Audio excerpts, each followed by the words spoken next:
매일매일 체중계에 올라가서 몸무게를 체크하고 음식을 먹고 난 뒤에 1~2kg만 올라가도 살쪘다고 생각하면서 또 이번 생에 다이어트 망했다 하고 다이어트 포기하는 분들 있으실 거예요. 하지만 체중이 빠진다고 해서 진짜 살이 빠지는 게 아닙니다. 다이어트가 잘 되고 있는지 진짜 살이 빠지고 있는지는 몸무게가 중요하지 않는데요. 진짜 살이 빠질 때 오는 신호를 제가 딱 정리해 드리도록 하겠습니다. 1kg만 빠지더라도 체중이 거의 변화 없더라도 눈바디가 이렇게 달라진다면 믿으시겠나요? 보편적으로 체중계에서 1kg 차이가 날 때는 이만큼 눈바디가 다르진 않을 겁니다. 1kg라고 다 같은 1kg가 아니죠.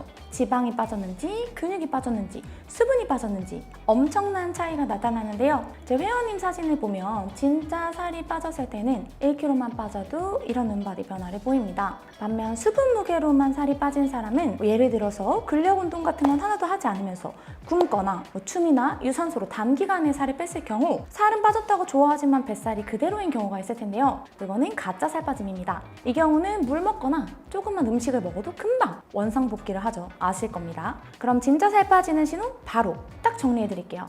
첫 번째, 복부둘레입니다. 정말 살이 빠지면 복부둘레가 눈에 띄게 줄어들어요. 그 이유는 뱃살 구조 때문인데요. 뱃살은 다른 부위와는 다르게 지방이 두 겹입니다. 두 겹. 바로 피하지방, 이 뱃살 껍질, 그리고 내장지방, 복부 장기 사이사이에 낀 지방인데요. 두 겹이라서 다른 부위보다 살이 많아 보이기도 하지만 두 겹이라서 살이 빠지면 바로 티가 나는 부위입니다. 실제로 초밀적 PT 회원님의 경우에 57에서 54로 3kg만 감량하더라도 여러분이 평상시에 보셨던 3kg의 눈바디 변화와는 다른 뱃살이 많이 줄어든 모습이 보일 거예요. 진짜로 체지방이 빠지면 복부가 육안으로 보기에도 엄청 달라집니다. 네, 4kg 뺀 것 같아요. 체지방도 1kg인가 0.8인가 빠진 것 같더라고요. 약간 예전에 비해서 훨씬 더 뭔가 탄탄해지면서 슬림해진 느낌이 드는 것 같아요. 두 번째로는 인바디입니다. 체중 아닌 인바디상 지표가 눈에 띄게 달라지게 되는데요. 제대로 살이 빠지면 내장 지방 레벨이 떨어지고 복부 지방률이 낮아지면서 체지방률, BMI 모든 수치가 다 낮아지게 됩니다. 전부 다 이 인바디는 제가 지도한 온라인, 오프라인 회원분들의 인바디인데요. 제대로 살이 빠지면 이런 변화가 나타납니다. 실제로 이 회원님의 경우에도 3주간 체중으로는 총 1.4kg를 감량했는데요. 1.4kg라고 하면은 거의 변화가 없네 라고 생각하실 수 있지만 인바디상으로는 근육량이 늘어나고 체지방이 2kg가 넘게 빠진 몸이라서 차이가 정말 큰 것을 확인할 수 있을 거예요.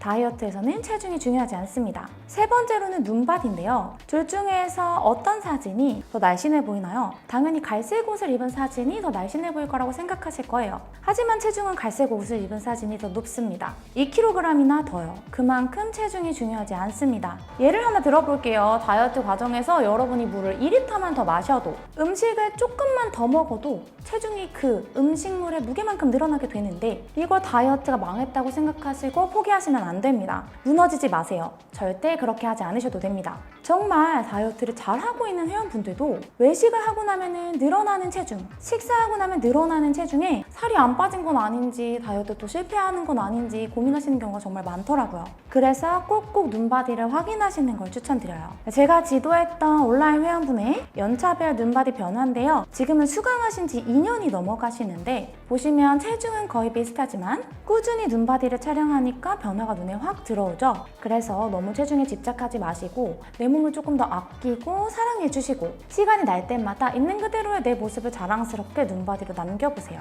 지금도 충분히 예쁩니다. 네 번째는 사이즈의 변화입니다. 나는 진짜 눈바디가 너무너무 싫다. 그래도 내 몸을 보기 싫다 하시는 분들은 옷바디도 정말 좋은 방법이에요. 이 두 분은 제가 지도했던 온라인 회원분들인데 옷바디로 다이어트 비포 애프터를 촬영해 주셨는데요. 안 잠기던 옷, 탄성이 부족한 옷을 매주 입어보고 잠궈보는 거예요.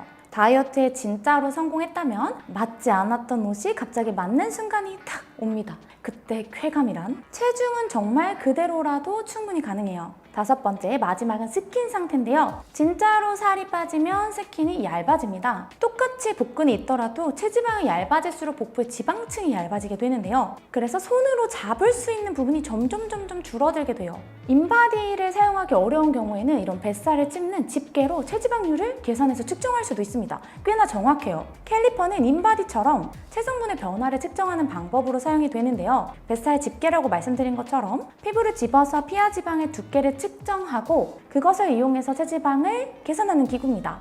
캘리퍼는 다양한 부위를 찝을 수 있지만 힘을 뺀 상태에서 엉덩이뼈 1cm 위 정도를 이렇게 피부를 손으로 잡고 두께를 집어보는데요. 지방 두께별로 체지방률을 확인하는 표가 있기 때문에 인바디 기구가 비싸서 구매하기 어렵다면 쿠팡에서 캘리퍼 진짜 싸거든요. 구매해서 진짜 살 빠지는지 한 번씩 체크해 보셔도 좋을 것 같습니다. 이렇게 오늘은 진짜 살이 빠지는 신호에 대해서 알려드려 보았는데요. 그렇다면 체중 변화에 흔들리지 않고 어떻게 하면 다이어트를 성공적으로 이끌어갈 수 있을까요? 첫 번째, 과식 후 몸무게에 흔들리지 마세요. 정말 회원님들이 다이어트에 가장 많이 무너지는 순간, 여행 후, 과식 후입니다. 과식 후에 늘어난 몸무게는 2, 3일이면 정말 원래대로 돌아오는데요. 이 패턴을 여러 번 학습하지 못하면 기껏 다이어트에서 0.2, 0.3 겨우 빠지는데 조금 먹었다고 2, 3kg 오른다고? 안 해, 포기해. 이렇게 포기하시는 경우가 많아요. 솔직히 그런 적 있죠. 하지만 이건 말씀드렸듯이 음식과 수분 무게고 실제로 이거 제가 대회 끝나고 나서 실험해 본 적도 있는데요. 대회 끝나고 나서 음식 마음껏 먹고 몸무게 재니까 순식간에 1.85kg가 찌더라고요. 더 먹었다면 2kg 너무 순삭이겠죠. 이거는 2, 3일이면 원래 몸무게로 돌아갑니다.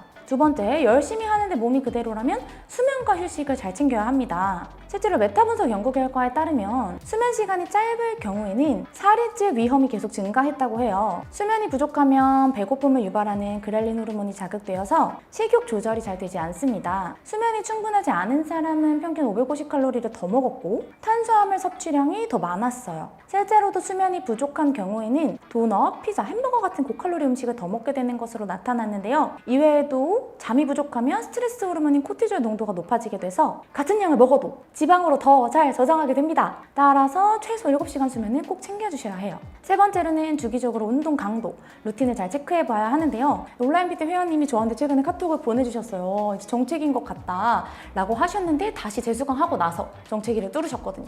그만큼 여러분 운동 강도, 빈도 정말 중요합니다. 운동을 하고 있는데 변화가 없다면 바꿔줘야 할 때예요. 앞서 말씀드렸듯이 몸무게 자체가 정확한 지표가 아닐 수 있기 때문에 체중계에 매달리면서 막 오늘은 몇 킬로 쪘네 빠졌네 결과에 집중하는 것이 아니라 운동 그 자체에 집중하고 즐겨야 합니다. 이 두 가지 강도, 루틴을 체크하면서 계속 운동하시게 되면 몸무게가 설령 그대로라도 점점 예쁜 몸을 가지시게 될 거예요. 확신합니다. 운동 루틴이 정말 중요하기 때문에 운동을 따라 하실 때에도 전문가가 만든 루틴 혹은 여러분들이 지향하는 몸과 닮아있는 분의 루틴을 따라하는 거를 저는 추천드리고 싶어요. 첫 번째 평가 기준은 내가 원하는 몸에 맞는 운동을 하고 있는지. 예쁜 엉덩이 라인 직각 어깨를 가지고 싶은 분이 있다고 가정해 볼게요. 앞벅지에 자극이 오는데 계속 스쿼트 무게를 올립니다. 라운드 숄더로 어깨가 다 말려 있는데 덤벨 숄더 프레스랑 사이드 레터럴 레이즈만 계속해요. 이런 방향이라면 원하는 몸을 만들 수가 없어요. 쉽게 말해서 영어를 잘하고 싶은데 계속 일본어 공부만 하는 거예요. 내 몸에 맞는 운동 루틴인지를 점검해서 꾸준히 확인해 주셔야 합니다. 또 두 번째, 운동 강도는 적절한가? 몸무게가 그대로이더라도 운동 강도가 뒷받침된다면 분명히 인바디가 변화할 수밖에 없습니다. 매번 했던 같은 운동을 하고 있는 건 아닌지, 덤벨 무게가 그대로는 아닌지 체크해서 한 번씩 꼭 변경해 주셔야 해요. 지방을 효과적으로 태우기 위해서는 최대 선수 섭취량의 45에서 65% 구간 가장 추천드리고요. 이것보다 더 힘들면 탄수화물을 주된 에너지원으로 사용하고 이것보다 쉬우면 지방을 주된 에너지원으로 사용해요. 이렇게 말씀드리면 쉽게 운동해야 되는 건가? 라고 생각하실 수 있는데요. 그렇지 않습니다. 이 구간은 제 나이 기준으로는 심박수 110에서 150 사이고요. 청계로는 저는 속도 7에서 8 정도 탈 때 이 정도 나오거든요. 굉장히 힘든 강도입니다. 이렇게 제가 오늘은 진짜 살이 빠지는 신호에 대해서 알려드려 봤고요. 영상을 보시면서 뒤에 나와 있는 무릎에 부담이 없는 유산소성 운동도 함께 따라해 보시면 좋을 것 같습니다. 또 이번에 제가 새롭게 온라인 프로그램을 만들게 되었어요. 제가 다이어트를 이제 대회 준비하면서 올해 하다 보니까 뭔가 몸이 두꺼워지고 여리여리하지 않고 제가 원하는 몸과 거리가 좀 멀어지는 느낌이 들더라고요. 여자분들이 원하는 라인, 체지방률을 낮추면서 열이 탄탄하게 만드는 라인으로 운동 루틴을 다시 구성해서 새로운 프로그램을 개발하게 되었고요. 이번에만 특별히 운동 2달, VOD 2달 패키지를 구매하시는 분께는 식단 코칭을 무료로 제공해 드리기로 제가 결정을 했습니다. 그래서 평상시에 식단반을 수강해보고 싶었는데 어려웠던 분들은 이번 기회에 들어보시면 좋을 것 같고요. 이전에 했던 쌍방향 소통이 아니라 일방향으로 매일매일 나의 식단의 피드백 받아볼 수 있도록 새롭게 만들어봤고요. 또 이번에만 특별히 여러분들을 위해서 다양한 운동 소도구를 선물로 준비해봤어요. 얘는 운동 VOD 상관없이 운동반을 수강하시는 모든 분들께 보내드릴 예정이고요. 제가 운동을 해보니까 코어 운동 그리고 또 스트레칭이 굉장히 중요하더라고요. 그래서 종아리 근막에 도움이 될 수 있는 미니 폼롤러 그리고 요가 블록, 웨이트볼을 선물로 드릴 예정이니까 평상시에 저의 온라인 강의를 수강해보고 싶으신 분들은 이번 기회 놓치지 않으셨으면 좋겠습니다. 제가 준비한 영상은 여기까지고요. 영상을 보신 구독자분들 모두 건강하고 예쁜 몸 만드시기를 바라겠습니다. 시청해주셔서 감사합니다. 안녕! 운동은 정말 계속 열심히 했는데 체지방은 찌고 근육량은 항상 그대로고 이거를 조금 어떻게 타개할 방법이 없을까? 저는 진짜 엉덩이 일단 너무 아쉬웠어요. 뭔가 엉덩이가 좀 제 착각인가요? 커진 느낌? 저는 약간 다이어트식으로 먹기에는 먹는 걸 좋아해서 그게 좀 어려웠는데 양을 조절해서 먹으면 제가 먹고 싶은 것도 먹고 다이어트도 이렇게 다이어트가 쉽게 되나라고 생각될 정도로 식단 관리가 힘들지 않았던 것 같아요.